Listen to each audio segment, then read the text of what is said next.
And we are going to start, as we always do, with an acknowledgement of country. And the acknowledgement of country is an Australian tradition.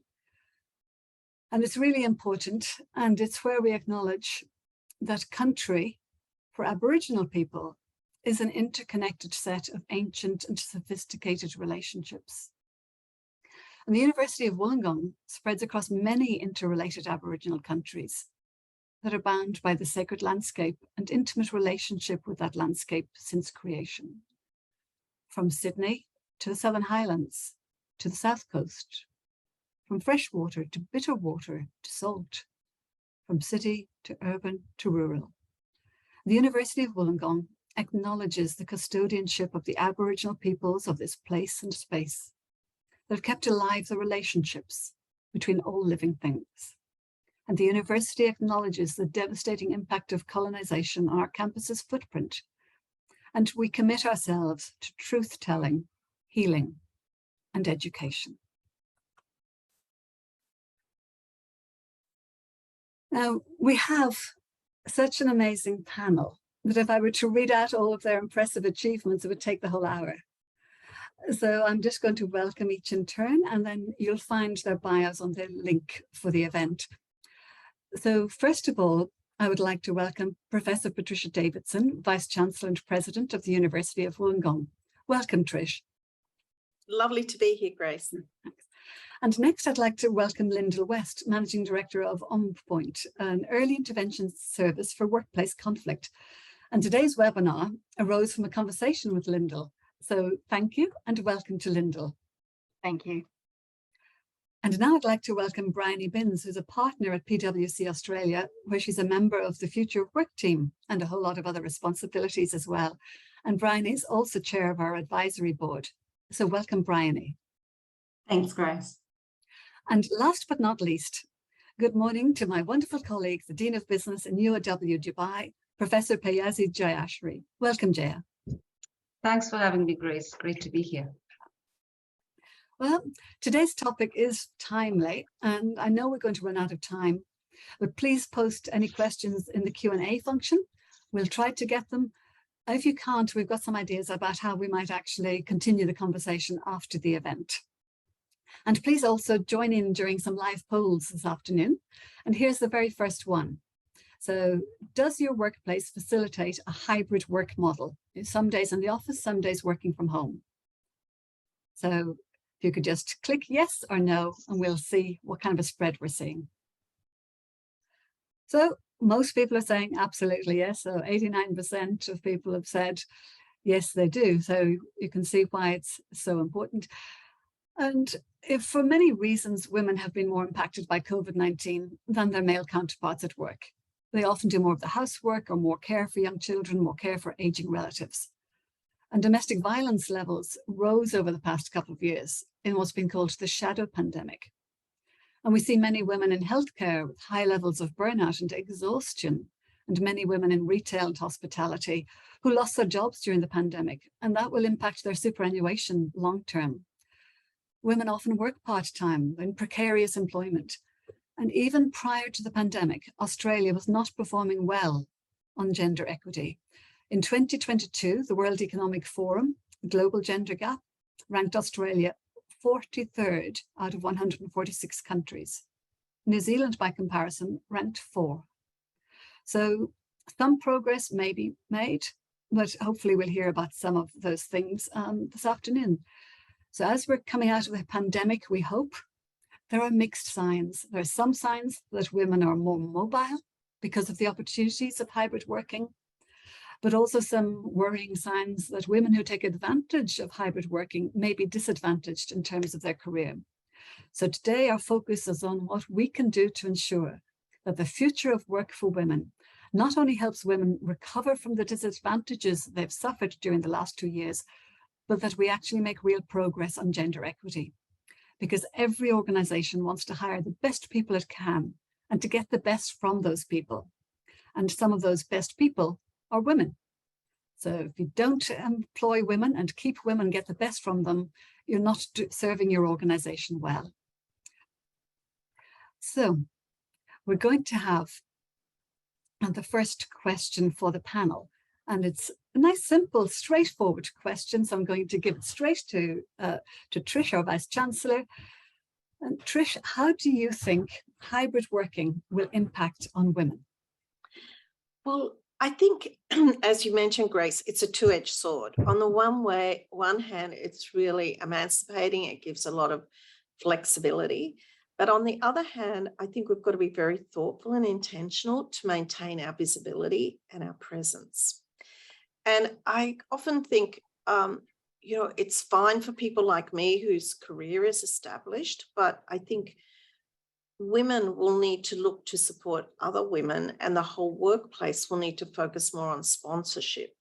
That is intentionally creating opportunities for people, because it's not going to happen as organically. But to me, I think the benefits of the flexibility are going to outweigh the risks, but we have to make sure that we guide the agenda and to make sure that we're not invisible in this process. Well, thank you. That's an optimistic note. Let me go to you, Lyndall. Do you share Trish's optimism? Yeah, I do. And certainly the pandemic for me was one of those watershed moments where we really shifted the dial quite considerably. You know, we'd been talking about working from home for many years, but it really hadn't become a reality. The pandemic obviously meant that everyone was at home quite quickly. But what I'm observing at the moment is sort of a shift back to when are people coming back into the office. And I think, to Trish's point, we need to be much more intentional about what work gets done in the office and what work needs to be done together. The reality is that nobody really wants to be turning up at the office and watching their manager on a Zoom call the whole day. So it really is about making sure that the time spent together is actually intentionally good time and for activities that are really important.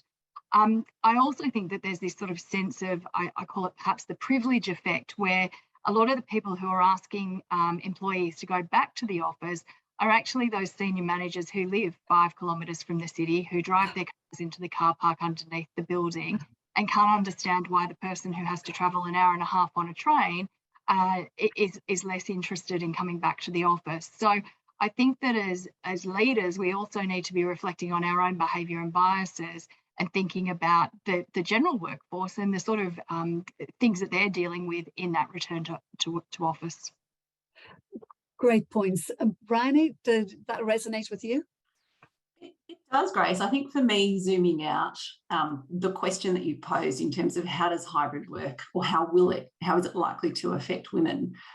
What is really interesting is that we really are living through a bit of an experiment. And I know that you in academia will be sort of chomping through the results of what we see in the next couple of years. But I think what is interesting is just at the outset, recognising that women do have a preference for hybrid work. So it will absolutely impact.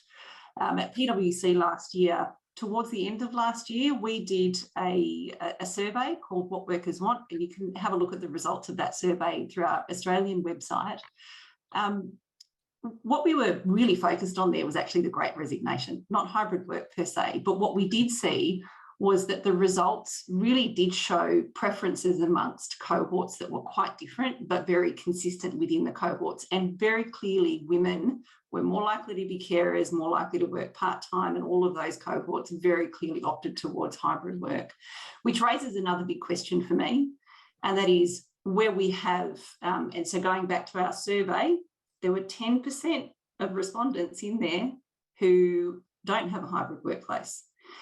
And I'm not sure, but it may be, my hunch is that some of those people will be working in workplaces that don't lend themselves to hybrid work, frontline workers, workers in care industries, education, etc., which may be more stacked towards a female workplace, which means that even though women want hybrid work, they may actually not be able to access it in all areas, given notwithstanding all of those different attributes. So I think it will impact women, and I agree with Trish and Lyndall that it's yet to be seen as to whether or not that's going to be negative or positive.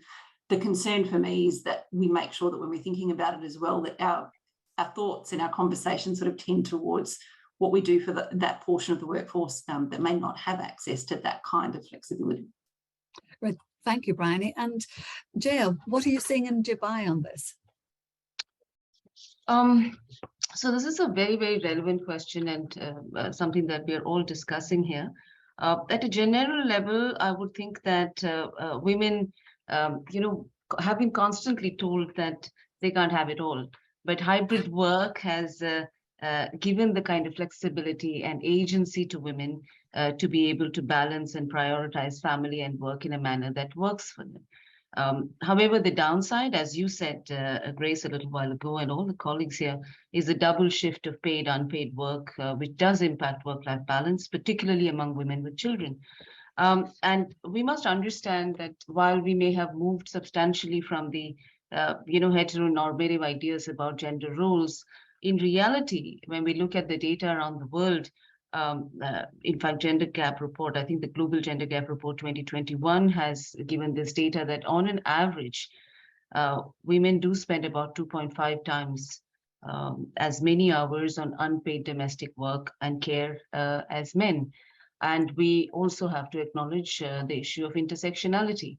Amongst women, there are those who have privilege, access to education, access to care facilities, but those who do not have.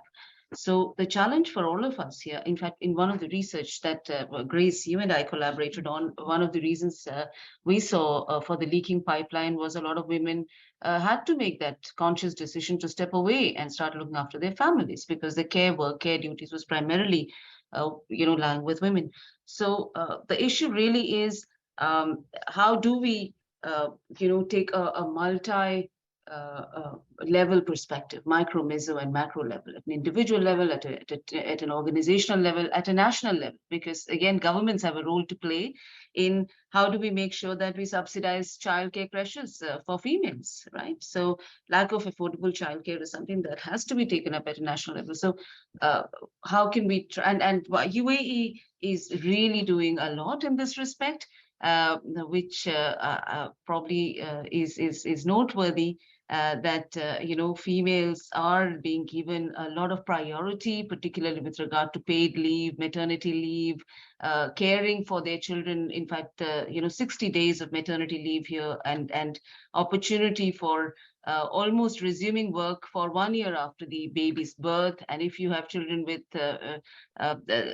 special needs, she'll be granted childcare leave for the period from the expiry date of the maternity leave to the date on which her baby completes 1 year of age. So it is a very inclusive way that UAE has been looking at this whole issue. But yes, we need more data from the ground up in a contextually relevant manner to be able to address some of the challenges that are very unique to different populations, I would think. Thank you, Jaya. So in terms of gathering data, let's try a second poll. Meg, could you put up the second poll, please? So the second poll is, what do you see as the main benefits of hybrid working? Just top of your head, and it says long answer, it doesn't really mean long answer. It just means a couple of, anything that comes to mind when you think about what the benefits of hybrid working might be. Grace, and perhaps while people are actually filling out that survey, there was a couple of questions in the Q&A box just around different levels of flexibility. And I think it's a good point. Hybrid works for a certain part of the workforce, but it certainly doesn't work for the whole workforce. Absolutely right. And it can't. I mean, there are some jobs that are very, well, at least it's limited types of flexibility, depending on what the actual role is, who needs to be there together at the same time for certain customer service hours, for example. So it's, it can create that sense of inequity if some people can and some people can't. So what are we going to do about that to compensate for those who, for organizational reasons, don't get offered the flexibility, which is different from if people choose not to take the flexibility if it's on offer. It's going to be a difficult one to manage that sense of justice and injustice. So, Meg, can you just show us kind of some of the answers that are coming up? Definitely got something we'll have a look at there. We'll see if we can find a way to dig out those answers afterwards. But we'll go on to the to another question that I'm going to just throw out then to the panel. So we talked about the fact that when we mentioned that women may be disadvantaged if they take advantage of flexible working in terms of their careers. And we know that some managers have a bias towards the people that they see in the office are the people that they see working, and they're confident in their ability to do the work. So how do we manage this? How do we actually try and prevent that bias affecting their judgment of how effective women are being if they're working remotely? And what are we going to do to make sure that managers trust their employees to be equally productive, whether they're in the office or at home? Bryony, I'm going to throw that one to you to start with. Thanks, Grace. So it's a really interesting question. There's a couple of things I think we need to think about. But what is interesting to me as an employment lawyer is that, and I think there's a bit of a vein of questions I'm seeing coming through on the chat about this, is that we've always had the capacity for flexibility. And we've always had some protection through anti-discrimination laws and some provisions that now exist in the Fair Work Act. I say now, it's not that recent, since 2009, showing my age. But there has always been some capacity in relation to flexibility. What has changed is that those provisions generally have allowed an employer to refuse on the basis of reasonable business grounds. And in very general terms, there's some different legislative language. But historically, if I think back to practicing in this area of law at the beginning of the 2000s, you often had an employer say, and to pick up on some of your language just there, Grace, it's customer facing, they can't possibly do it from home, et cetera, et cetera. So we're going to say no to a flexible arrangement. Or the technology doesn't work, it's not there. What COVID has showed us is that that type of response doesn't cut it anymore. And so that's interesting, because it kind of places employers in a different position where they're now on the back foot a bit. Employees have more power in the context of that legislation. So it's very important that employers actually think about finding a way to make things work, particularly where we have a consciousness of this proximity bias, which is more likely to indirectly discriminate against women.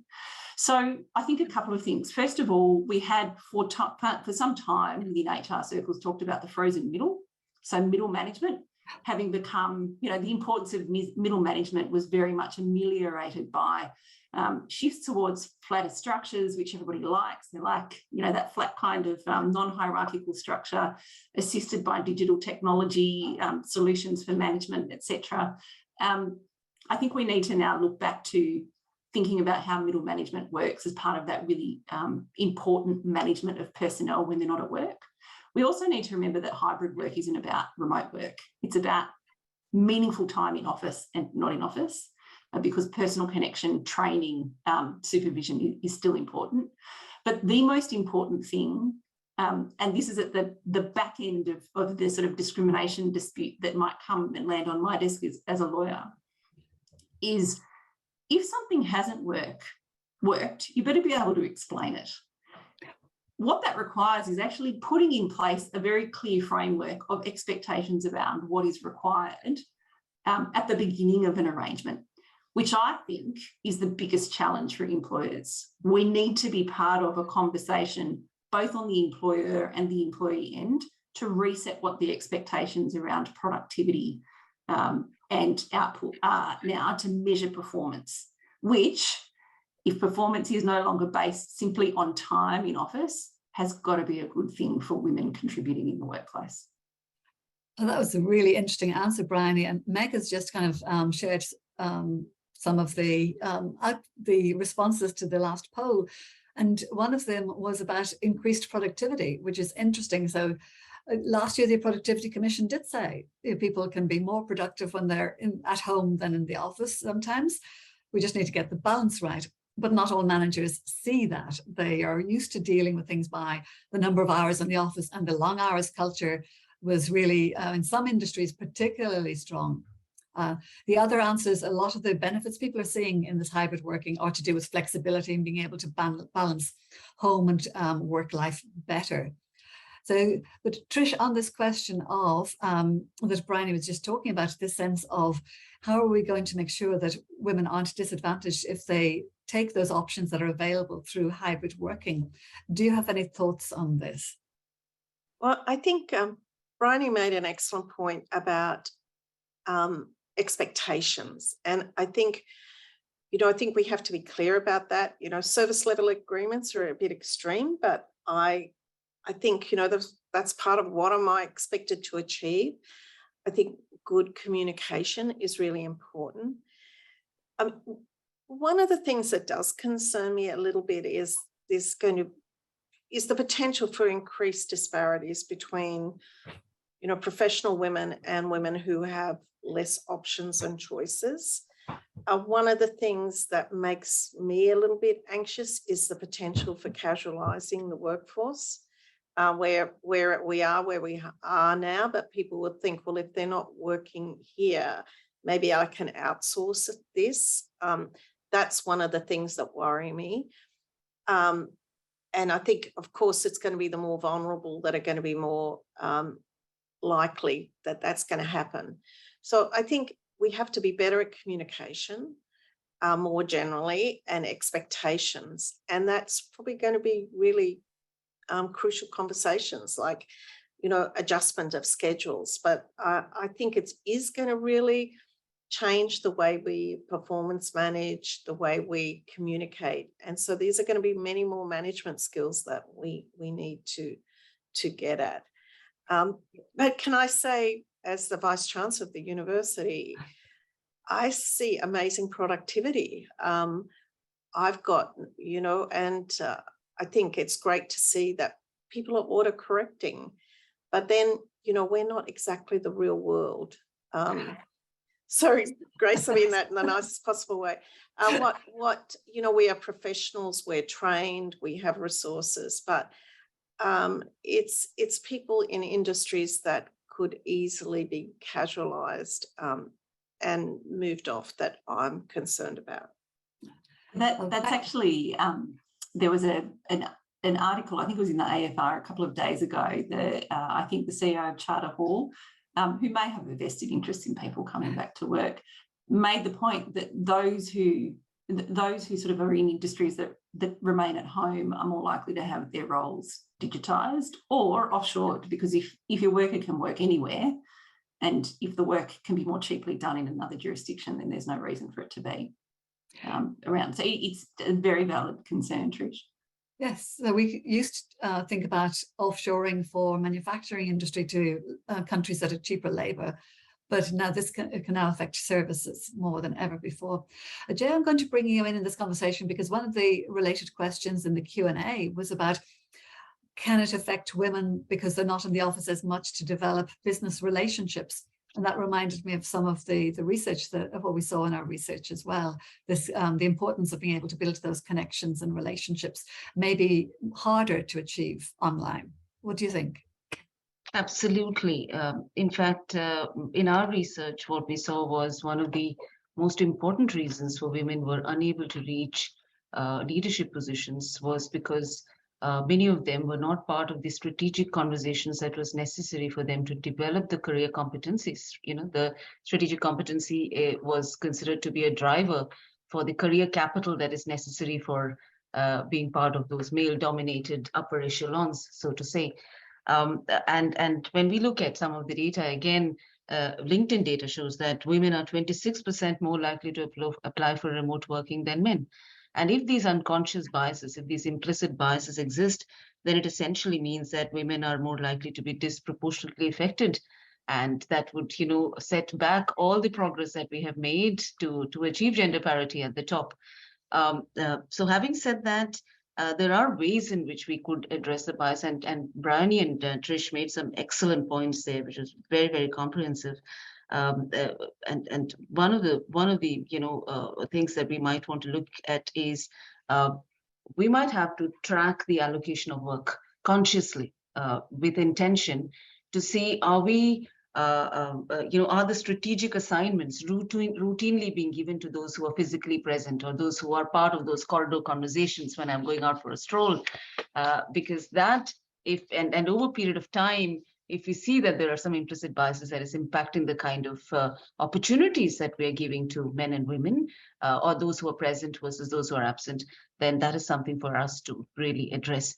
The other thing, and if we are, from what we are seeing here, I agree with Trish that productivity did increase. I think in the last year itself, I saw maximum research outputs in my faculty, which was very, very, it was fantastic because people got that space and time.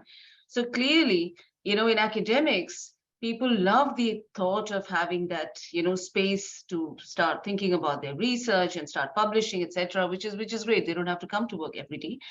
But at the same time, people who are working remotely, I've also seen that sometimes they lack the kind of connectivity that comes naturally and spontaneously when they're part of work. So at some point, when remote working numbers increase, then perhaps at an institutional level, we might have to think about a formal position or maybe informal champion of a remote community, so that he or she then make sure that they bring the people together to really identify what are some of the issues, so that we can continue to have an equitable and workspace, inclusive workspace, which gives everybody equal opportunities. Thank you, Jaya. Meg, can we run the third poll, please? Just to get a sense for whether the people on the call, so do you feel disadvantaged by choosing to work from home rather than the office? So it's great. I mean, 2/3 of people don't feel disadvantaged when they choose to work from home rather than the office. So that's really good. And what we want to make sure is that as this hybrid working increases, that we are able to make it something that works for everyone, because we want to get the best from our people. So we want to think then about what organizations can do to help women to thrive in this post-pandemic workplace. Lyndall, could I start with you this time? Yeah, look, I'm going to pick up on a couple of points that Jaya made, actually. Yeah. I think it's going to become incumbent on CEOs and chief people officers in every organisation to start to think about promotions and to think about performance appraisal, ratings, etc., in the same way that we've been thinking about it with things like gender over the last few years. So really putting a lens on it to say, okay, of the promotions that we've got coming through in this period, how many of them were people who were entirely remote, entirely in the office, and hybrid, to make sure that we're getting that balance right. I also think on organisations' agendas, we need to be thinking about a leadership program that looks at how do you create an inclusive environment when you're managing remote working, because the reality is that whether it's people that are in the same offices, is if it's in the same location. So, the point around outsourcing work to people in other countries, that's still going to require the same skill set of leaders. They're still going to have to be able to lead a team that's not all in the same place. For the last decade, I've actually led global teams and haven't had the ability to have that team in one place at one time at any point in that decade. And so it does actually challenge you to think about how do you get other data points rather than just the 1 hour meeting that you have with that person once a week, to understand what is their productivity, how are they performing, how are their peer relationships, etc. So it is a harder job when you have to do that, but by the same token, that's exactly what leaders are actually going to be required to do going into the future. And then I think the other simple tip that we should have for leaders is you should actually work from home at least 1 day a week, 1 day a fortnight, because it turns the dynamic somewhat. So a lot of leaders are out there saying, yeah, hybrid is fine, but they really mean hybrid is fine for everybody else, but the people that I want to promote and the people that I want to support need to be in the office. If we turn that around and actually have them working from a different location, that will help to equalise things. I've just had some internet problems, so my apologies, my internet is breaking up a bit. So if I just disappear or break up, just carry on the conversation. That's the best thing. That's our plan B, basically, just to carry on regardless. But Jay, perhaps we go back to you. Is there anything else that you wanted to bring in about that idea about helping women to thrive? What organizations can do? This is a very, very relevant question, and something that almost all of us are continuously looking to, we are becoming part of those conversations. Now, something that, the data that is emerging is that the underrepresentation of women is really in those jobs which require disruptive skills. Yeah. So when we look at, again, taking a database view, we see that in cloud computing, I was just doing a quick search, Grace.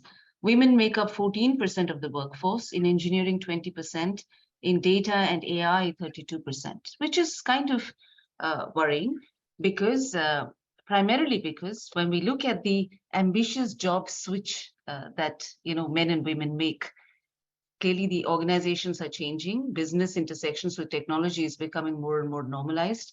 digital disruption is taking over our lives, but are women making the job switch? And that's what is worrying. It appears that while the current share of women in cloud computing is about 14.2%, the figure has only improved by 0.2 percentage in the last 2 years. And the share of women in data and AI roles, there has been a mild decline of women switching to these roles in the last couple of years, which perhaps is something that we need to research. In fact, one of the global research opportunities that Trish led for us has led to a number of, one of our research grants is on AI inclusivity, as to how do we ensure that we first identify where the gaps are, where are they currently underrepresented, because occupational differences is also a key explanatory factor for wage inequality. And that's a question that I know you will probably be going into later. And as the emerging role with lower female representation are seeing higher than average remuneration, all of these disruptive jobs are the ones that are higher paid. And therefore, if women are not even reaching those disruptive roles for whatever reasons, they are definitely going to be, out of that labor market or the equity in pay that we are talking about. So how do we address inclusivity? First is re-employment of women, redeployment of women into these positions, more active, learning and development opportunities, particularly given the accelerated automation. And also, I think it is important that universities have a role to play, because it is not only organizations. At an institutional level, we need to look at the dynamics of diversity in our classrooms and try and see whether the programs that we are offering are also intersecting business and tech in a manner that men and women are both developing the kind of competencies that's necessary for them to move into these positions. Fantastic. Thank you, Jaya. And that's a good segue for you, Trish. So I can see you want to come in here on this. Thanks. One of the things, and I think Olivia put a really great question in the chat, and I think Olivia has really only been in the workplace for 20 months and 16 of those have been in COVID. I think if we look at women's leadership development, it often focuses on that middle range of, from sort of middle to more senior. I think what I think we really need to do is go back and really look at some of, in particular, those entry-level positions who have likely been the most disadvantaged, younger women with, been homeschooling.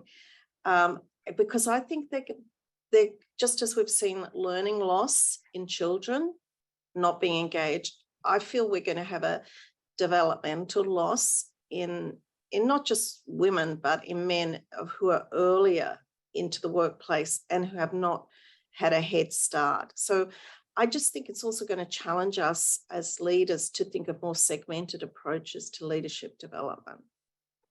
So I think Olivia had a great question. There are fabulous questions in the Q&A. We might actually maybe pick out a couple more of them. So is higher productivity the result of longer hours and consequently having a negative effect on well-being? Does anybody have any thoughts on that one?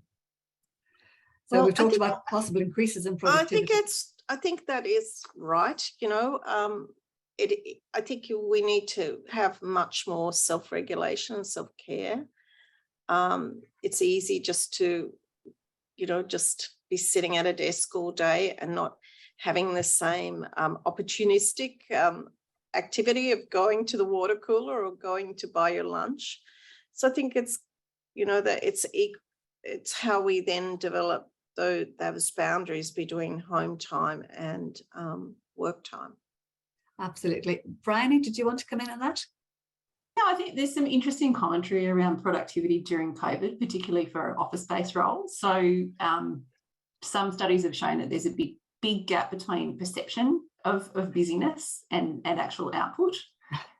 Certainly workers did spend more time at their screens, but productivity, I think, spiked early on during COVID, but then waned over time, which is what we know about knowledge workers. We're okay at doing productive long hours for a short period only, and then become pretty useless over time, which sort of goes to this idea of having to find another way to think about how you measure productivity.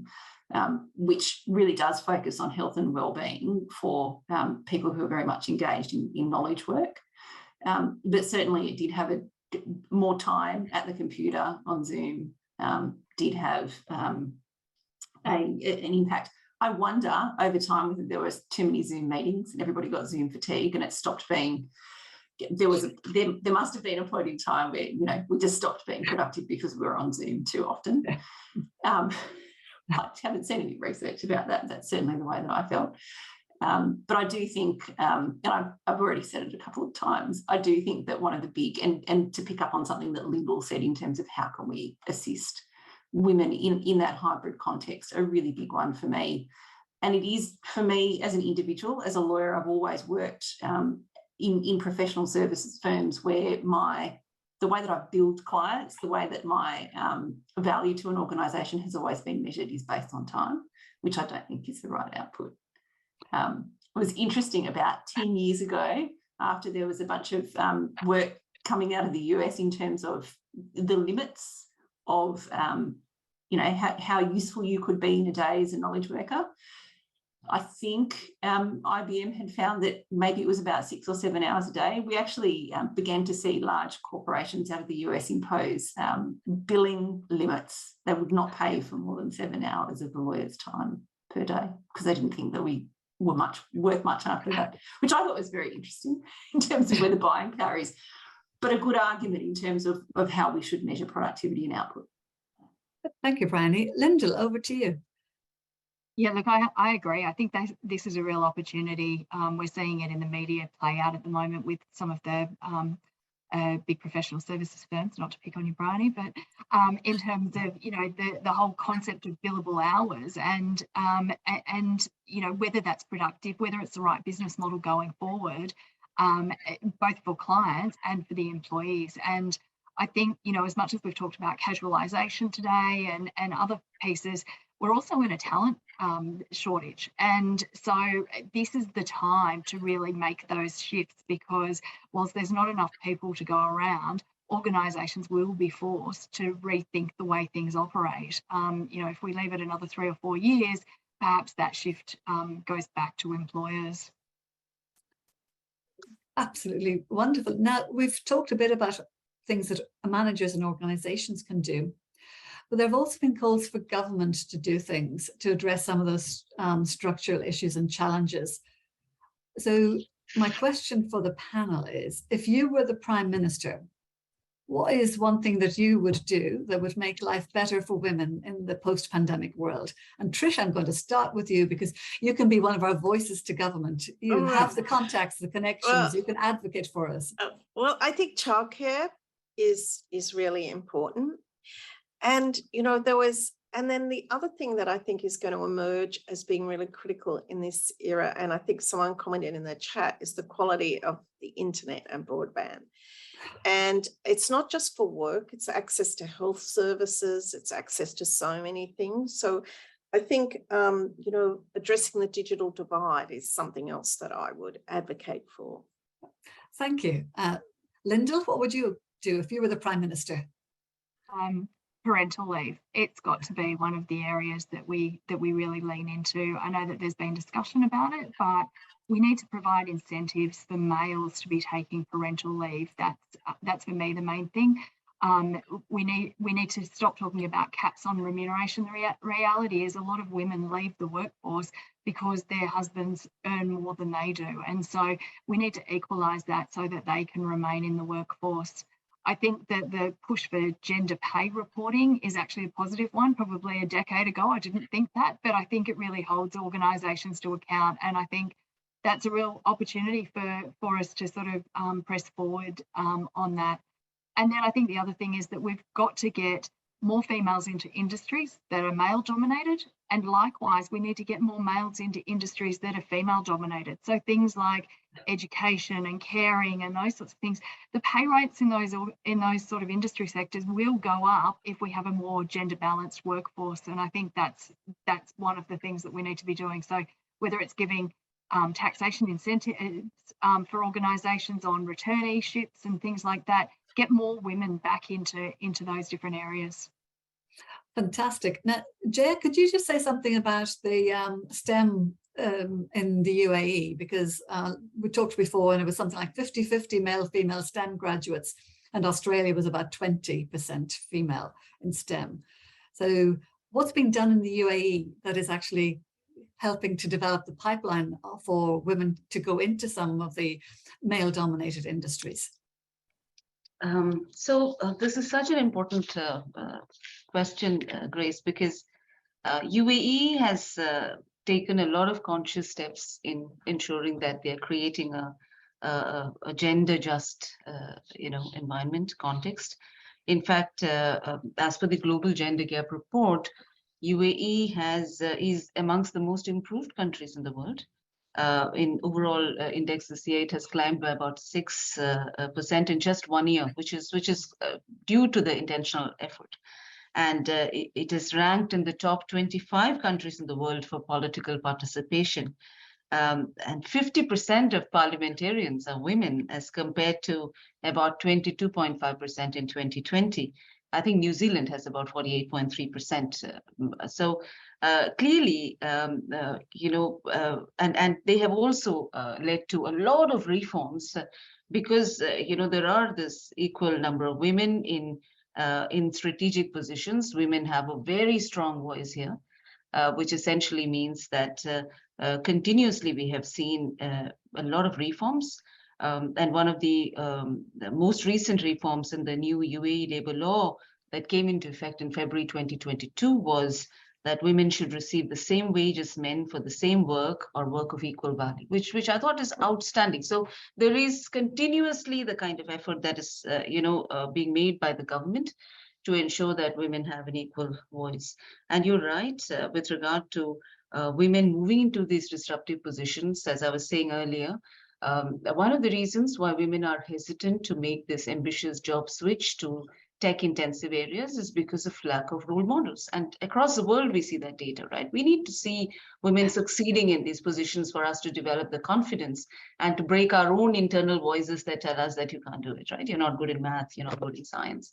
So in the research that I did here in this part of the world, one of the things that I was looking at was asking women who are already in senior positions of leadership as to how did you reach this far, rather than asking what prevented you from reaching this far. Used a little bit of appreciative inquiry to focus on the positive, what went well here. And across the board, everybody said that it was because early on in my childhood, I had female role models who were just breaking all kinds of, biases, supportive family, early opportunities to succeed. And now UAE has seen, I think there is a 50% split across arts, across engineering, across STEM. So in our classrooms, we see it, which is all because of the bottom-up and top-down strategy combined. So it has been a holistic kind of an approach that the government has taken that start with schools and then try and incrementally break the biases at every step. I would also think the important area that UAE is now working on is a public-private partnership through things like emiratization, where there is a conscious effort to ensure that people are getting the right opportunities. It is a really a lot of vibrant conversations and discourse around gender equity publicly. So I think all of that has helped in incrementally shifting the kind of culture. I think that's fantastic, because a stereotype that people will sometimes have is about the Middle East as one amorphous block, as if every country there was the same, and underestimating completely the changes that are happening and happening so rapidly in the UAE, which is actually a very young country, ancient culture, but young as a country. So I think there are things we can definitely learn from the UAE here in Australia. So I'm very conscious of the time. So I'm going to ask each of the panel sort of one last question. And there's fabulous questions in the Q&A, and we will take them, and we've got some ideas about how we might actually share some answers and bring them back to everybody that's been on the call today. So the last question, and of course it's a nice simple one, which means simple questions always get long answers. But when thinking about this tenor of the whole conversation we've had today, all these different kind of ideas that are buzzing around in our heads, if you were to give, let's say, a female friend or just one piece of advice about how to succeed in the post-pandemic hybrid world, what would you advise your friend? What will help her to succeed in the post-pandemic hybrid world? And Bryony, I'm going to start with you this time. I think, Grace, I would recommend to my friend to be aware of all of the issues that we're talking about. So first of all, to become aware of what might become an impediment in that kind of hybrid working environment. And then to become very clear on two things. One, what is their role and what's expected of them in their role, and asking for feedback in terms of how to be successful. But two, understanding that hybrid is about being remote, but also being in the office, and recognising that there is still benefit to being in the office and at work, and making an effort to understand how to achieve that best with their workforce, with their manager, with their team, etc. Great, thank you, Bryony. Trish, over to you. One of the most powerful quotes that I've heard in the pandemic was, I was just reading, a report from Salesforce, and the line was, "Don't move problems to the cloud." So I think my point is that some of the issues that we've been talking about have been there for a long time. And so, but my advice was to be thoughtful and intentional about how you position yourself, work on your visibility through social media, make appointments intentionally to see your boss. Just don't let it go to chance, because I think that was always an issue, but the risks are higher now. So just make a plan, work on your profile, and keep moving forward. Thanks, Trish. Jaya, to you. So in addition to all that Trish and my colleagues here say, I would probably just add to that by saying we also might want to reclaim the word success. It need not mean explicit outcomes. It could mean leading a life where you focus on balance, focus on mental health, focus on physical fitness, being present. I was listening to Eckhart Tolle the other day, and he said something which kind of stuck with me, that we are human beings, but I think we focus a lot on the human element. There's a lot of doing, but we don't focus enough attention on the being element, which is really about nurturing our inner selves to be able to do. I mean, during COVID and post-COVID, a lot of us have had personal losses. And we are conscious more than ever that life is finite. And therefore, it becomes extremely important that each one of us takes the responsibility individually to start leading life in a way which we find is more fulfilling, because through that process, we can create more impact in the world around us in a meaningful manner. Oh, thank you. That was beautiful, Jaya. And Lyndall, for your piece of advice for your friend in this brave new world of hybrid. Look, at On Point, we often talk about giving employees the skills and the confidence to have conversations around conflict, etc. But I think I would actually say it's those two elements that my friend needs in this brave new world. The skills and the confidence to both tell your manager about how you're contributing to the organisation, the skills and confidence to ask for what you're worth, and the skills and confidence to walk away if your organisation's not supportive. Great, thank you.